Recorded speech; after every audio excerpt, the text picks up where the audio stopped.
저는 좀 돌아가는 게 보면 네. 좀 문제가 좀 있겠다라는 생각이 들어요. 보세요. 한성숙 씨를 지금 후보로 올려놨잖아요.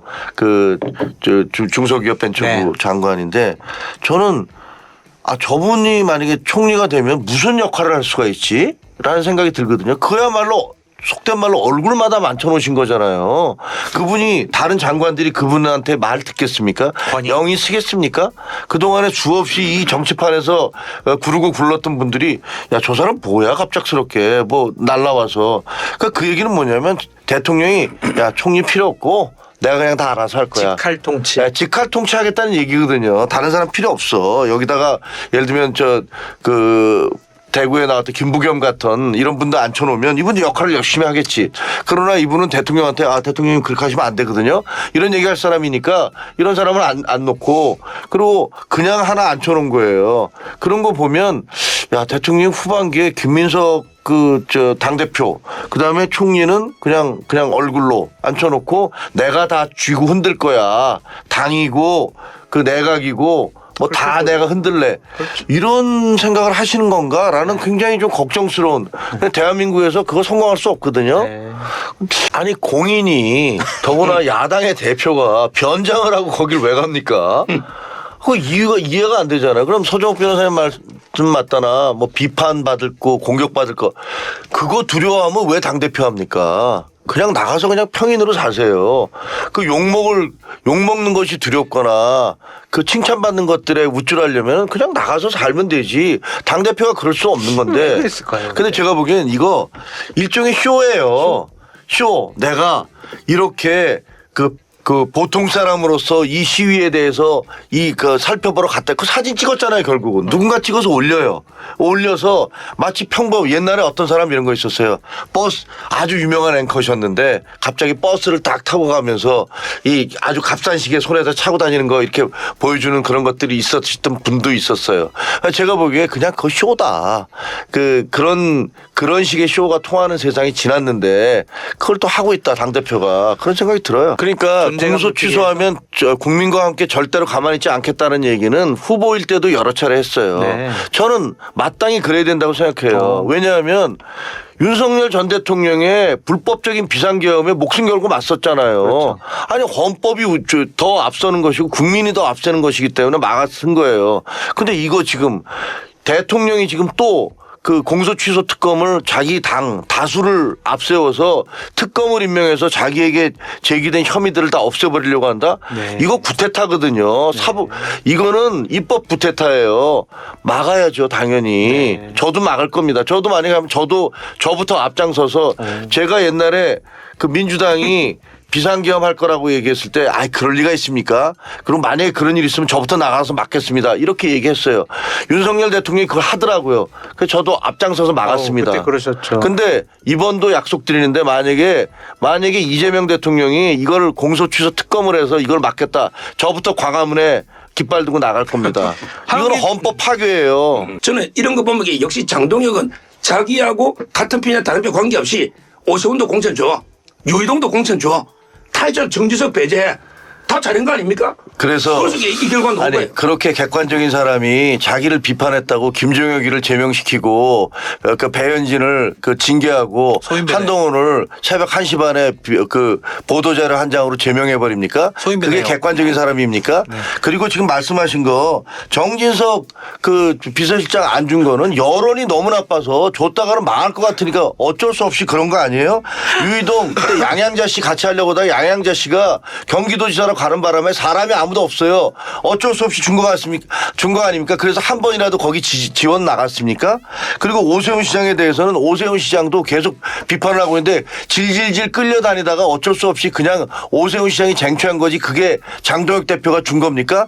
그리고 이진숙 씨하고 추경호 씨와 관련해서는 그거는 두 사람이 계속 싸우면서 난리를 치는데 거기에 대해서 아무런 결정도 내리지 못하고 회피형 지도자로 눈치만 보다가 그냥 둘이서 알아서 결정한 거 아닙니까? 장동혁이 한 게 뭐가 있습니까? 장동혁 대표가 한 게 뭐가 있어요? 아니 도대체 이렇게 사실관계를 갖다가 변호사로서 달리 얘기하시면 안 되죠. 법정에서도 이렇게 하십니까? 그거는 뭐 예상됐던 거잖아요. 어떻게 하실 겁니까? 그랬더니 8초 동안 대답을 안 하면서 가만히 있다가 갑자기 잠실체육관으로 가보세요. 뭐 이런 얘기하고 있는 거 아닙니까? 아니 본인의 선거 책임과 잠실체육관이 무슨 상관관계가 있다는 겁니까? 논리적인 정합성이 전혀 없어요. 근데 처음부터 계몽령을 주장하는 사람들이 무슨 논리적 정합성이 있겠습니까? 조광한 최고는 여기선가 나와서 오세훈 서울시장에 대해서 5년간 뭐 했냐고 비판한 사람 아니에요. 자기 당의 최고위원이 자기 당의 서울시장 후보를 그렇게 비판하고 야양자 경기도 후보 나오려는데 최고위원 하다 말고 자기가 갑작스럽게 출마를 하면서 또 이성배 신가를 끌어와서 그래서 이성배 지지하면서 최고위원이 사퇴를 했어요. 당이 개판이에요. 아니 어떻게 최고위원이 본인 스스로 출마를 하고 그러면서 또 다른 사람을 끌어와서 후보들이 있는데 이 사람 지지한다고 얘기를 하고 자기 당의 서울시장 후보를 그렇게 비난을 하고 이게 말이 되냐고요. 우리 주식시장이 건강하게 올라가야 되잖아요. 근데 이거 보면은 지금 국민연금에서 원래 19% 이상으로는 투자할 수 없도록 돼 있는데 28%, 29%, 30%까지 국민연금으로 그러니까 그 선거를 앞두고 이게 떨어질만 하면 국민연금 확 들어가서 막고 해서 법을 어기면서 그 짓을 다 했어요. 그래 놓고 그거에 대해서 그 심의위원들이 누군지도 밝히지 않은 상태에서 그냥 바꿔버렸어. 내규로. 28% 30%까지 그 투자를 할 수 있다는 식으로 바꿨다는 얘기 보도를 봤거든요. 왜 이렇게 길게 해요? 죄송해요. 아니 1시간 원래 1시간 반 정도 예상됐다고 그러는데 2시간 40분을 하시더라고요. 그렇죠. 근데 그거 방송은 공공재거든요. 네. 방송국들도 다 각자의 사정이 있어요. 네. 대통령이 그 최고 권력자가 그냥 막 해버리시니까 찍소리도 못하고 그냥 들었을 텐데 전 지루하더라고요. 그리고 아니 기자회견이가 저도 평생 기자였지만 기자회견이라는 것은 국민을 대신해서 기자들이 묻고 거기에 대해서 대통령이 답변하는 거예요. 설교하는 자리 아니거든요. 설교는 따로 라디오 방송을 하시든지 옛날에 뭐 루즈벨트가 했던 노변장담처럼 자기 주장을 하시려면 그렇게 하시고 국민들에게 답을 해야 될 그런 자리에 있는 분이 일방적으로 자기 무슨 훈계하듯이 설교하듯이 얘기하셔서 저는 국민으로서 좀 불쾌하더라고요. 아니, 본인이 대통령이시면 국민이 뽑아준 건데 기자들의 질문에 간명하고 짧게 답변을 하고 여러 질문을 받아내고 해야 되는데 너무 지루했어요. 투표 당일날은 그 항의를 했던 분들은 잠실 분들이었던 것 같습니다. 그러다가 이러한 어떤 참정권이 훼손되는 상황에 대해서 이제 대학생들이 의견을 표출하기 시작했죠. 대자보를 붙이고. 그때만 하더라도 이 대학생들의 입장은 우리는 이 참정권이 훼손되는 것에 대해서 문제를 삼는 것이지 이거 자체가 부정선거라고 지금 주장하는 것이 아니다. 또 하나는 지금 일부 유튜버들이라든지 정치인들이 여기에 편승하려는 행태에 대해서 명백히 선을 그었다 그러더라고요. 근데 지금은 아마 정말 기말고사 타임이 돼서 그런지 저희는 이제 주로 언론 보도를 보고 말씀을 드리는 거지만 직접 다녀오신 분들의 얘기를 들어보면은 성조기뿐만이 아니라 이스라엘기까지도 지금 펄럭이고 있는 상황이고 여기 보면은 마가 스탑 더 스틸이라는 거는 트럼프 구호 중에 하나이지 않았습니까? 그래서 지금 부정선거 주장을 하고요. 그래서 상당히 그 처음에 그 학생들이나 학생들 대표가 그 제시했던 그런 주장하고는 상당히 그 뭐랄까 주장이 오염됐다고 할까 다시 부정선거론으로 음모론으로 지금 그 돌아가면서 오히려 그 인파는 지금 많아졌다. 그런 이야기도 들립니다. 그러니까 장동혁 대표의 정치적 의도에 대해서는 뭐 지금 모든 사람들이 다 알고 있고 본인은 정말 그런 의도가 아니라 해서 억울하다 하더라도 다른 사람들이 그렇게 알고 있으면은 그 인식이 굉장히 중요한 거거든요. 그런데 당장 이제 이 참정권 박탈 사태를 빌미로 본인은 이제 내려놓고 싶지 않다. 정말 책임을 지고 물러나야 될 사람은 장동혁 대표 아니겠습니까? 근데 데이터를 보시라고 얘기하고 있습니다. 네, 그 데이터를 보고도 물러날 생각이 없으면은 지금 그 본인이 치료를 받아야 될 상황인데 그 데이터를 보고도 물러날 생각을 안 한다면은 데이터를 보면은 10중 9은 이건 물러나야 될 각이다라고 생각 안 할까요? 그리고 서울시장도 그렇고 부산 북갑도 그렇고 평택을도 그렇고 심지어는 경남지사까지 자기가 손때 하나 묻힌 곳 있냐고요 거기에. 그럼에도 불구하고 지금 완전히 정치적으로 이게 코미디를 만들고 있는 상황에서 이렇게 되면 본인이 1년 정도 더 당대표 당대표직을 계속 하겠다라는 임기 것인데 채우겠다는 얘기죠. 제가 볼 때 이 참정권 박탈 사태를 위해서 본인이 정치인으로서 분연히 일어나고 싶으면 당대표직 내려놓고 이거 하고 그리고 본인은 지금 보령으로 내려가야 돼요. 제가 볼 때는 그 보령의 그 총선이 만만치 않아요. 김태흠 전 지사가 그렇습니다. 이제. 근데 그런 현실을 생각하지 않고 당대표직만 지금 붙잡고 있다 그래서 모든 게 해결되는 게 아니에요. 그리고 본인의 문제가 아니라 이 당의 문제를 생각해서라도 이제 본인이 내려놓을 때가 된 것 아닌가. 저도 장 대표하고 제가 무슨 사감이 있겠어. 저는 그렇게 해석할 수밖에 없다라고 보고요. 예. 어제 이제 대통령 기자회견 중에 또 우리가 주목해야 될 것이 아주 노골적인 당무 개입을 하셨어요. 김민석 총리에 대해서 역대 했고. 내각 중에 이렇게 잘한 총리가 있느냐. 뭐 당군 이래 최고의 총리라는 식의 그 극찬을 하고 그런데 이제 다른 역할을 다른 역할을 하는 게 그게 당대표 아닙니까? 그게 적정하다. 적정하다. 그러니까 당대표, 김민석이 이제 총리 그만두고 당대표 하는 게 적정하다. 이게 대통령 워딩이에요. 예. 그리고 오늘 이제 출국하는데 그 정청래는 안 오고 유럽 순방 갈 때. 평상시에 그 출국할 때 그 배웅 인사 국무총리는 안 나가거든요. 근데 국무총리는 배웅 인사 나가고. 총리는 왔다 했다 뭐. 늘상 나오던 그 당대표는 안 나오고. 이렇게 노골적인 당무 개입은 전 처음 봐요. 그 서두를 필요가 없습니다. 그리고 원내에 들어갔기 때문에 뭐 소속만 무소속이고 뭐 국민의힘이지 의원들하고 얼마든지 교류가 됩니다. 회의장, 본회의장, 상임위 회의장, 의원회관 뭐 해서 그래서 한동훈 그다음 법안 같은 거 같이 뭐 공동 발의할 수도 있고요. 뭐 이렇게 공소 이제 취소 이제 이재명 정권이 강행하게 되면 범야권 연대 해가지고 또 뭐 함께 할 수 있는 그게 굉장히 많습니다. 서두를 필요가 없습니다. 그런데 한동훈 의원이 제일 빨리 그 자신의 1호 법안 그 아주 절묘하게 썼더라고요. 그러니까 이 선거의 성격을 부정선거가 이 문제의 성격을 부실 선거다라고 딱 규정하고 그러려면 제도적 보완을 해야 되는데 감사원법을 고쳐가지고 감사할 수 있도록 하자. 그다음 두 번째는 선거기간 중에 휴가 못 가도록 하자. 그걸 저 2호 법안으로 냈는데 저는 이런 태도가 정석이라고 보고 동일한 사안에 대해서 장동혁 대표의 선동과 그러니까 장동혁 대표는 선동하고 한동훈 의원은 대안을 내는 거예요. 지금 정치권이 해야 될 거는 이거라고 생각을 합니다. 다수가 모였다고 해가지고 다 그게 진실이 되는 건 아니잖아요.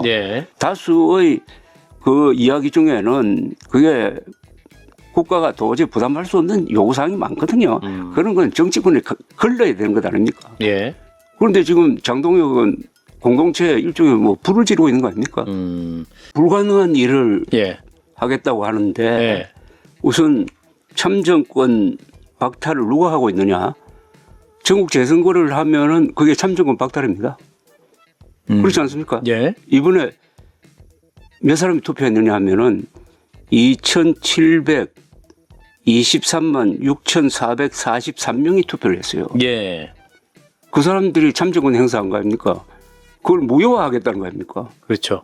그러면 참정권을 행사한 사람의 투표 행위를 무효화할 만한 어마어마한 전국적인 범죄가 있었느냐? 아니잖아요. 지금 밝혀진 거는 뭐라고 그럽니까? 그걸 부실 선거 관리로 봐야 됩니다. 투표용지 준비를 잘 못했던. 그러니까요. 그러니까 게으르고 참 나태하고 무책임한 그거는 따져야 되겠지만 또 문제가 되고 있는 표수는 그냥 뭐 수천 표 정도 단위예요. 그리고 서울시장 선거 당선 표차가 약 6만이란 말입니다. 그게 또 미달된다고요. 그리고 이거는 부정선거가 아니고 그리고 선관위를 아무리 그렇게 악마화하더라도 선관위 해체할 사안도 아니고 사전투표 폐지할 사안도 아니에요. 사전투표 폐지가 또 다른 참정권 박탈입니다. 사전투표에 가는 사람들이 젊은 사람들, 거의 젊은 사람들이에요.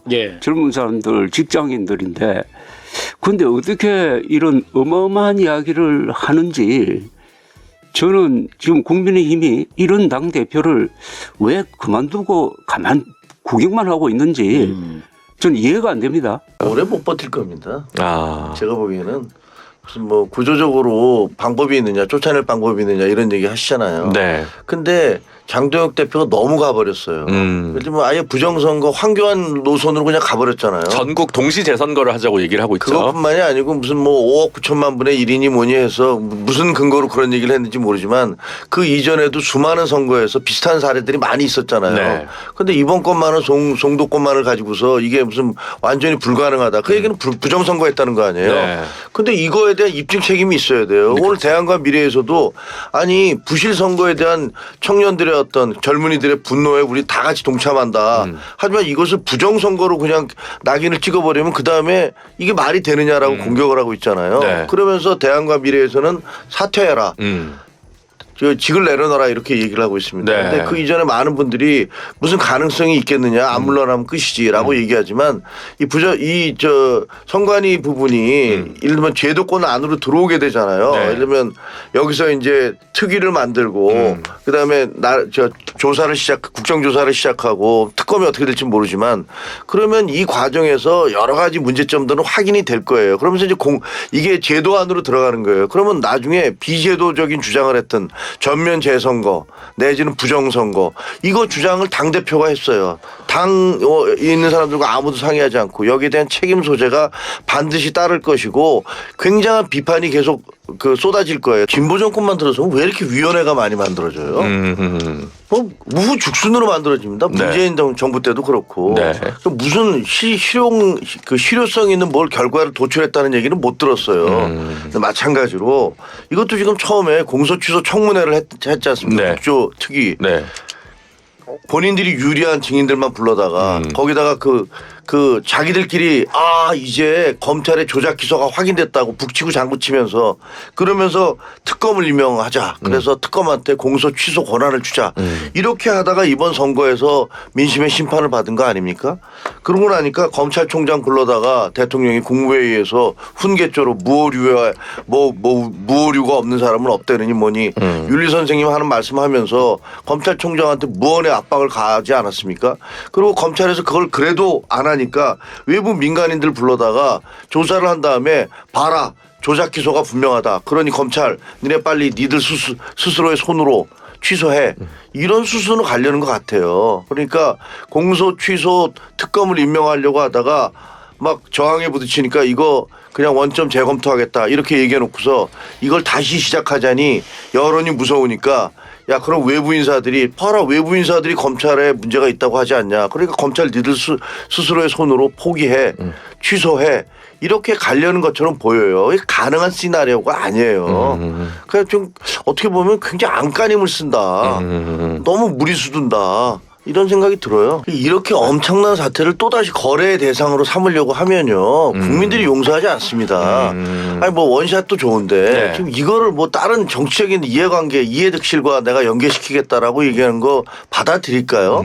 이거는요. 제가 보기엔 여당 지도부가 좀 이런 말씀 드리면 뭐하지만 좀 현명하게 생각해야 돼요.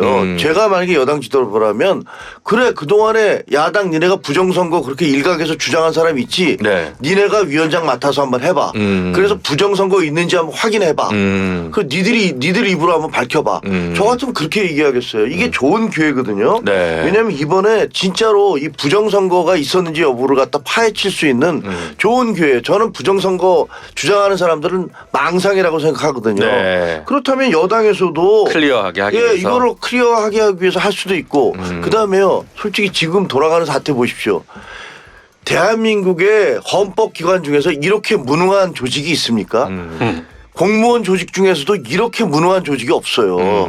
근데 그런 데서 적어도 10여 년에 걸쳐서 단 한 건도 적발되지 않고 교묘하게 부정선거를 자행을 했다? 말이 되는 소리겠습니까? 그러니까 한번 해보라고. 네. 여러분이 해보시라고. 그래서 정점식 원내대표가 제대로 얘기한 것 같아요. 그래 위원장 우리가 맡고 여야 동수로 해서 가자.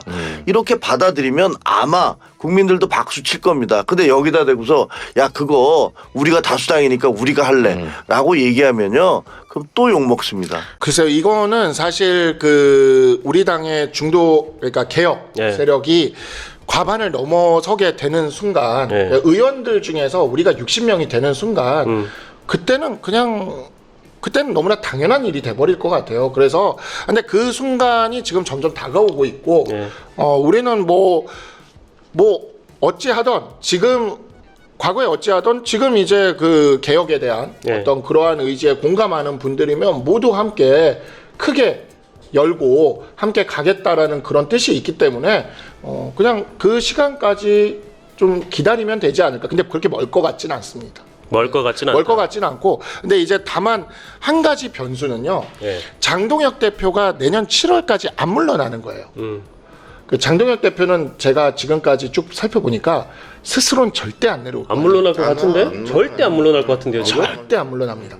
왜냐하면 그분은 지금 대표 자리를 잃고 나면 아무데도 갈 데가 없어요. 선거 책임론도 져야 되고요. 네. 무엇보다 보령서천을 지키기가 힘듭니다. 네. 김태흠 지사가 돌아올 거거든요. 그다음에 한동훈 복당에 대해서 한동훈은 복당하고 싶다고 얘기를 했지만 네. 한동훈 입장에서 복당이 뭐가 급해요 지금. 혼자서도 모든 그 언론 플래시라이트를 다 받고요. 그다음에 자기가 그런 그 주목을 받는 상황에서 할 수 있는 일이 굉장히 많아요. 총선은 2년 후에 있습니다. 그쵸. 장동혁이 그 지금 자기의 어떤 임기를 다 마친다고 하더라도 내년 8월에 끝나요. 그럼 내년 8월에 끝나서 공천권 얻을 수 있어요? 그때까지 친윤 세력이 공고하게 자리 잡을 거라고 생각하세요? 그건 친윤에 대해서 지나치게 과대평가하는 거죠. 친윤이 어떤 세력인데요? 뭐 민주화를 위한 동지적 관계입니까? 아니면 이념이 같았습니까? 이해관계가 같으니까 윤석열 밑에서 뭐라도 하려면은 해야 되니까 뭉친 사람들 아니에요? 네. 공천 받아야 되고. 네. 그다음에 여론조사를 보면은 높은 거는 장동혁에 대한 여론조사가 아니고 당에 대한 여론조사. 이거는 민주당과의 상대적인 그런 수치가 나왔다라고 생각하고 전면 재선거 주장하잖아요. 네. 많은 사람들이 그래요. 특히 율사 출신. 저 사람 판사 출신 맞아? 판사를 했던 사람이 어떻게 재선거 현실적으로 불가능한 재선거를 주장해. 결국은 자기가 당대표로서 좀 살아남겠다고 이런 지금 정치적인 행보를 하면서 오히려 지금 이 투표 용지가 제대로 도착하지 않은 것에 대해서 악용하는 거 아니야? 저는 그렇게까지는 아마 못 갈 거라고 봐요. 아, 그래요? 왜냐하면 이게 끝나고 나면 일단 보수 언론에서부터 장동혁 체제는 안 된다라는 여론, 사설, 칼럼 이런 것들이 계속 나올 것이고 그리고 대여 투쟁을 하는 과정에 있어서 지금까지 지도부가 무슨 유효타를 날린 게 없잖아요. 계속 그냥 무슨 몸빵으로 필리버스터 하든가 뭐 단식하든가 뭐 이런 거 했지만 예. 된 게 없었어요. 제대로 성과를 이룬 게 없어요. 그러니까 그런 부분들에 대한 불만들이 쏟아져 나올 것이고 그렇게 되면 제가 보기에는 최고위원들 선출직 최고위원 중에서 예. 그 우재준 그다음에 김재원, 양양자, 신동욱 네. 이 네 분은 사퇴할 가능성이 있다. 여론이 굉장히 악화돼서 예. 이분들도 생각할 거예요. 야, 내가 앞으로 여기서 1년 더 최고위원 하면서 이 비난과 공격을 계속 받으면서 내가 버틸 수 있어? 내가 앞으로 정치생명 이거 제대로 갈 수 있을까? 제가 보기엔 안 된다고 봐요. 그러니까 네. 아마 김민수나 뭐 이런 분들은 그냥 버티겠죠. 그렇지만 이게 조광환. 여론을 최고위원? 거스를 국민 여론을 거스를 수 있는 정치 세력은 없어요. 윤 전 대통령과 장 대표는 제가 봤을 때 공통점이 있어요. 뭐요? 둘 다 질서 있는 조기 퇴진이 불가능해요. 윤석열 대통령도 질서 있는 조기 퇴진 방안 뭐 2월 퇴진 4월 대선, 3월 퇴진 5월 대선 다 거부했었잖아요. 장동혁 대표도 예를 들면 이 재투표 문제를 수습하고 나서 물러나라라고 하는 질서 있는 조기 퇴진 방안을 내놓는다고 하더라도 그걸 수용할 가능성이 전 제로에 가깝다고 생각합니다. 그렇기 때문에 의총에서 총리를 모은다면 저는 결국은 비공개 투표하는 수밖에 없지 않느냐 그런 생각을 하고 있습니다. 그런데 이거를 지금 장동혁 대표가 뭐냐면 송도에서 5억 9천만 분의 1이란 확률이라는 얘기를 하면서 이거 부정선거다라고 얘기한 거잖아요, 사실상. 예. 그러면 이거는 본인이 당과 아무런 상의 없이 자기가 그냥 얘기한 거예요. 그래서 대변인이 우리 당의 입장이 아닌데요. 이렇게까지 얘기했어요. 거기에 대해 책임을 져야 돼요. 황교안과 똑같이. 황교안 씨가 지금 길거리에다 다 현수막 붙였어요. 6.3 부정선거라고. 근데 지금 우리 당의 당대표라는 사람이 5억 9천만 분의 1이고 이건 불가능하다 해서 이거 부정선거라는 얘기를 했단 말이에요. 그런 식으로 몰아가고 있어요. 이거 어떻게 뒷감당할 겁니까? 제가 보기에는 이거 지금 정치인으로서 뒷감당할 수 있는 상황이 아니에요. 우리가 이번에 확인한 게 선관위가 헌법기관이라는 어마어마한 권한을 부여받았는데 실제로의 능력은 정말 정부 부처 공무원들이 이렇게 일할 수도 있나 싶을 정도의 무능한 집단이라는 거. 그다음에 거기에 기강마저 완전히 해이됐다는 거.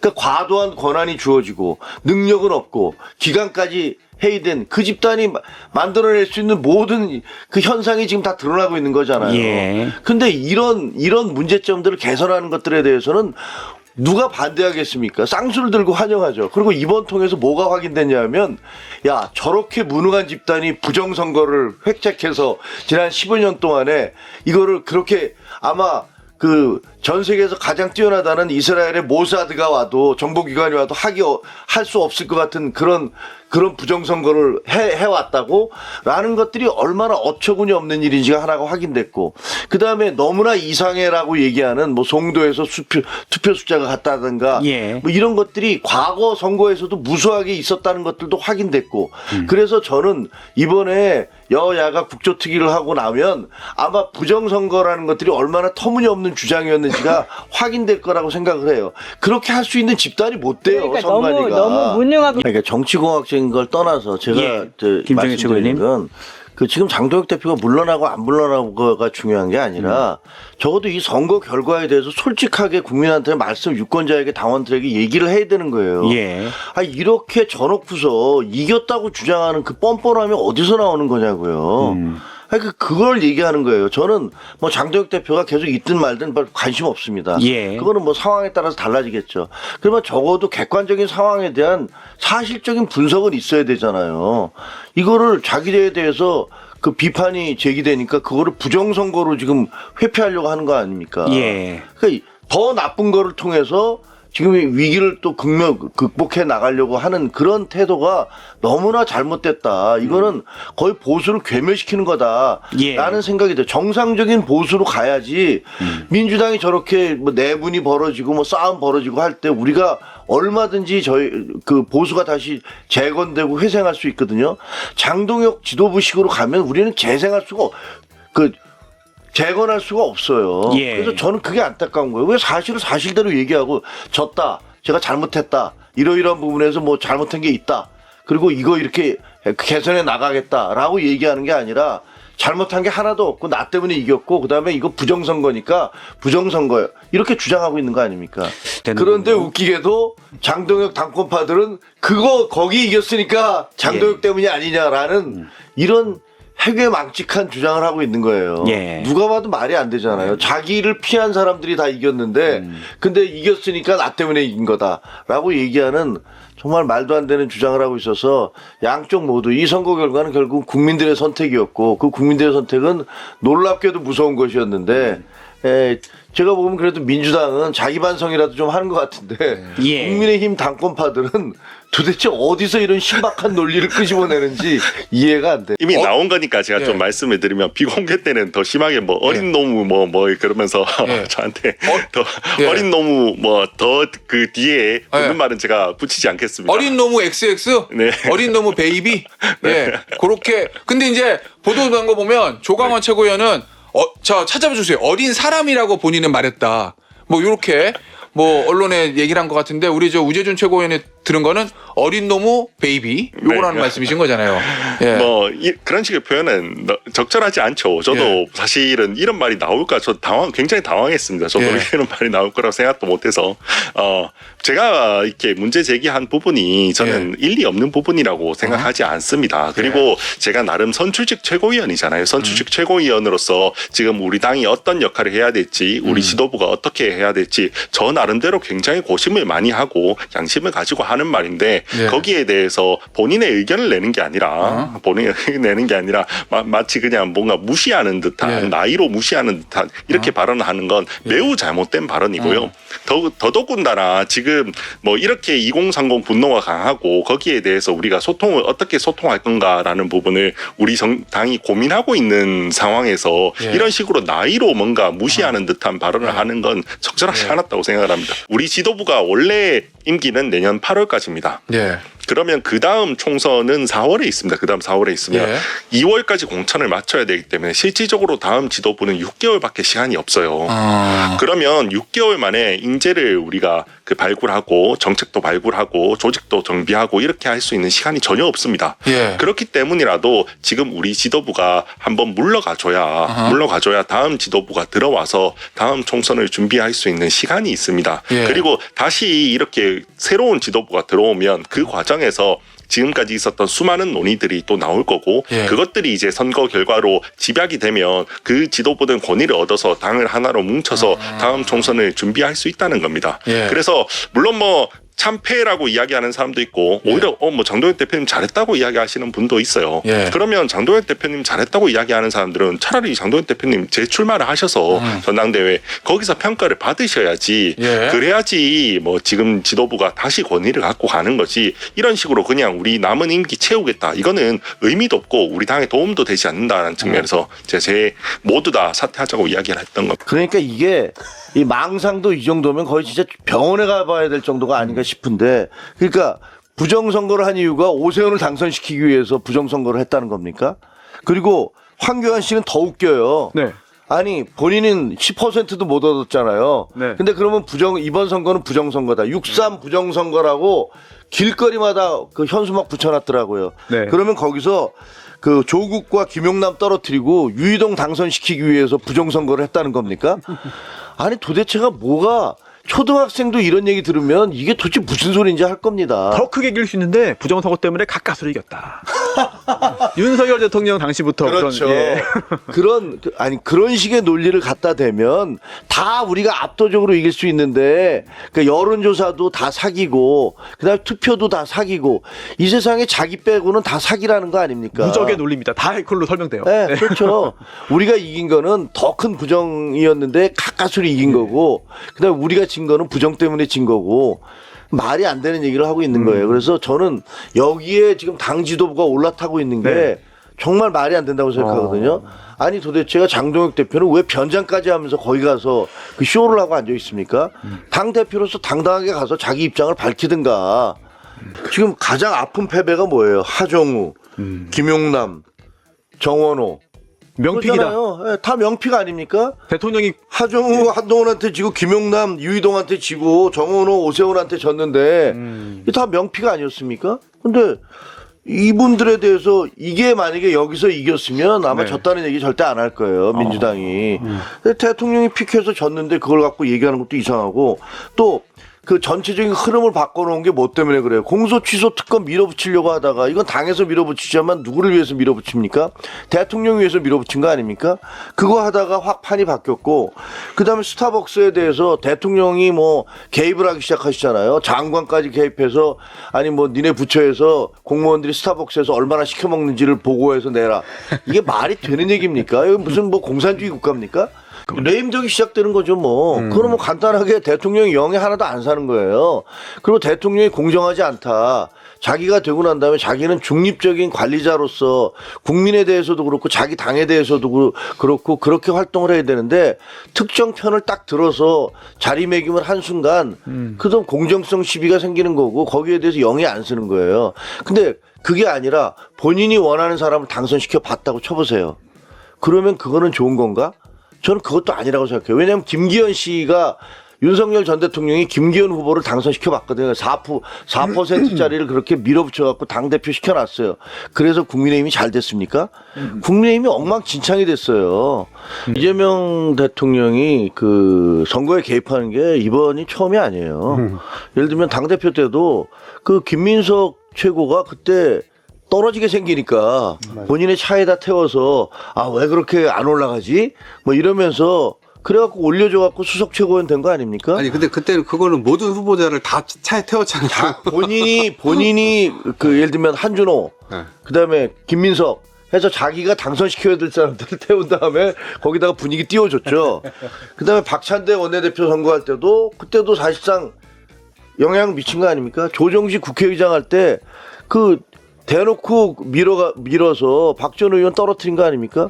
그리고 이번에 또 김민석 후보 그 나올 게 거의 확실시 되니까 거기다 띄우면서 지금 그 반대편에 있는 정청래 대표 밀어내려고 하는 거 아닙니까? 이거 대놓고 개입을 계속하고 계세요.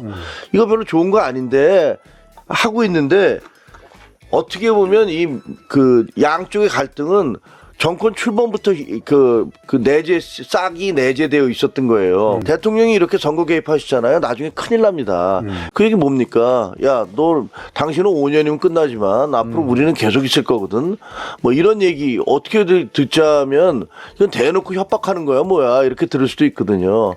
그리고 또 대통령 그 나서서 하시는 얘기가 왜 이렇게 포용력을 발휘하지 못해라고 얘기하면서 뭐 애둘러서 얘기하지만. 대놓고 공격하는 거 아니에요. 그리고 뭐 당대표한테는 나 해외 나가는데 오지도 마. 이렇게 얘기하면서 김민석 총리는 와 이렇게 훌륭한 총리가 다 있냐고 이렇게 대놓고 개입을 하시는 거예요. 이게 오지 말라고 한 건 맞나요? 확인된 건가요? 아니 본인이 얘기했잖아요. 초청을 안 했다고 그러잖아요. 초청을 안 했다. 그랬더니 이분이 또 어디로 갔냐면 네. 김관영 지사가 떨어진 전북으로 갔어요. 바로 같은 날. 그 얘기는 그래 나 오지 말라고 그럼 알았어요. 그럼 나 일로 갈게 라고 이제 전북으로 간 거지. 그래서 제가 보기에는 야 이게 80년대를 방불케 하는 그 어마어마한 사상투쟁 이념투쟁 뭐 그 이른바 폭력 사태를 뭐 강목은 휘둘르지 않겠지만 그러나 거의 그에 준하는 그런 폭력적인 일들이 벌어지겠구나. 말로 됐든 행동으로 됐든 뭐 그런 생각이 들어요.